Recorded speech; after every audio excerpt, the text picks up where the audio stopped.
নমস্কার ফ্রেন্ডস, আজকে আমি চলে এসেছিলাম তিনসুকিয়া হোটেল রংঘর রেসিডেন্সিয়াতে। তো এখানে হোটেলটা আছে চারতলায়, এটা একদম থানা চারিয়ালিতে আছে। আর এই হোটেলের প্রাইস, রুম প্রাইস মোটামুটি ধরুন 1700 টাকা মতো পড়বে।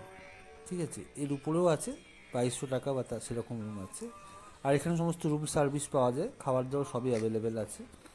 আর এখানে থানা চারিয়ালি একদম পাশেই এই হোটেলটা। তো এসছিলাম, একটু শেয়ার করে দিলাম, অবশ্যই কমেন্ট করে জানাবেন। আর কারো যদি কখনো তিনসুকিয়া আসেন, এই হোটেলে থাকতেই পারে, বেশ ভালো। তো এখানে সমস্ত কিছু পরিষ্কার পরিচ্ছন্নই ছিল।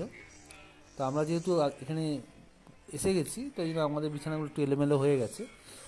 আর যখন রুম সার্ভিস সব খাবারই থাকে এখানে, যেমন দিয়েছে পিনাট। যাই হোক, ভালো। কমেন্ট করে জানাবেন আপনাদের এই হোটেল রুমটা কেমন লাগলো। সঙ্গে থাকুন, দেখতে থাকুন।